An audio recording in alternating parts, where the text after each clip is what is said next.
pay or play? Of all the young quarterbacks in the league, if I ran the franchise, would I be working on a contract, get a little bit of a break, or I want to see more? Because you can pay early, like Mahomes, you get a little bit of a break. It does matter. Now, you may not feel it for 2 years, but in about 2 to 3 years, you're paying a guy less than market value. Yes. So I'm the GM. Would I be working on paying him, or I want to see him play more? Here we go. Kyler Murray. I would pay him. Here's why. In the toughest division in the NFL, with a coach who's the fourth best coach in his division, he made massive leaps year 1 to year 2. We don't even know if he has a good coach. It's the toughest division.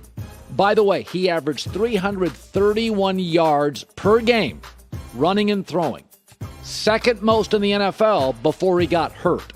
So when you can be in that division with those coaches and those rosters, and I don't even think you have the right coach, and you get significantly better, I'm talking to his agent, and in the next year, we got a deal. How about Lamar Jackson? You pay him.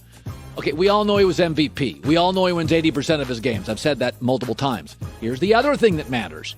He's 10-5 against winning teams. This is a thing. Okay, he can't beat Patrick Mahomes. Outside of Brady, nobody can. Right. Do you beat elite teams? Because anybody can beat up on the Bengals. No, 15 times he's played winning teams. He's won 10. And if you take, I think, Kansas City and Mahomes out, he's like 10-3 against winning teams. He plays well against good teams and wins those games. Sam Darnold. Play. Listen, his statistical categories all went down. I'm going to give him a year with this coach and this roster. By the way, this offensive roster is way better than people think. They are really good at receiver, 2 home run hitting backs. I think they've solved their left tackle issue. They're good at right tackle. So I need to see Sam play. Now, I think he's going to have a good year, but I got to see it. He regressed badly. Now, for the record, no quarterback has played with fewer Pro Bowlers than Sam Darnold since he entered the league 3 years ago. So we know it wasn't all Sam, but I got to see more.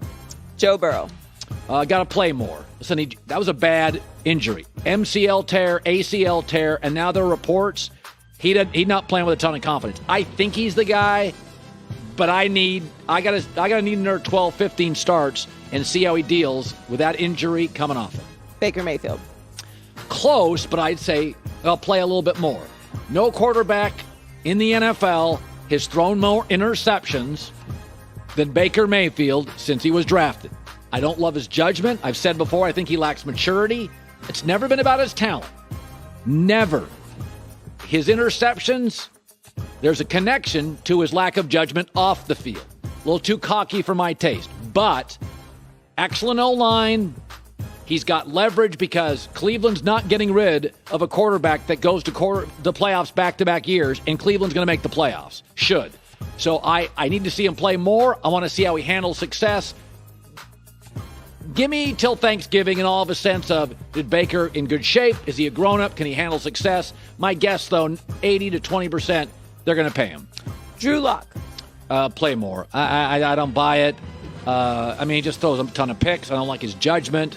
It's like Baker Mayfield, but without the roster and without the talent. I've always thought his talent's overstated. He's got a wicked arm. That you can't deny that. That kick, he's a little reminds me of Jay Cutler. He kind of seems indifferent. And Cutler, who was a super talent, just never clicked.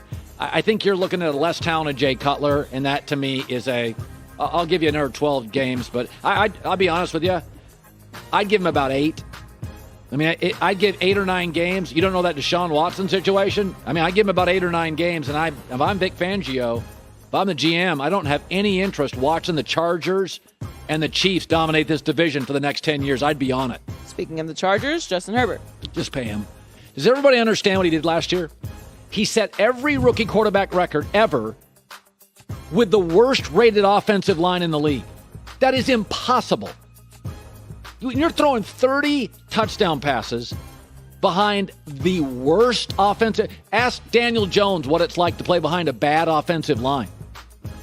So I'd pay him now. I'd be on the phone with his agent now. And Daniel Jones? Got to play more. He's got a turnover issue.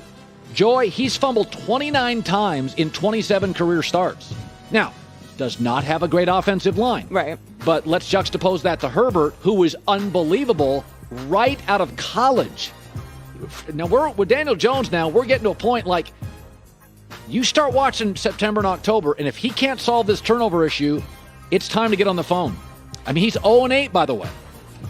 0-8, Joy, against winning teams. It's the opposite of Lamar. Yeah. Against the better teams, never beaten a winning record team. Finally, Tua. Play. Okay? 34 to 35 qualified quarterbacks in yards per game. Where's the there? At some point, you can't have a perfect team for him to succeed. That's not the NFL, right? This is not a movie script where you keep working on the script. Your quarterback has to be able to win when your defense isn't great, your special teams, your coaching. Now, they've gotten him a ton of perimeter talent, and my guess is this is probably a fairly successful year for the Dolphins, but I want to see, I've said the date, Thanksgiving. Then we're going to start having conversations upstairs. Hi, everybody. Thanks for watching. Subscribe here to get the latest from the show. Also, be sure to check out more of the best clips from The Herd or go watch a few segments from other shows on FS1.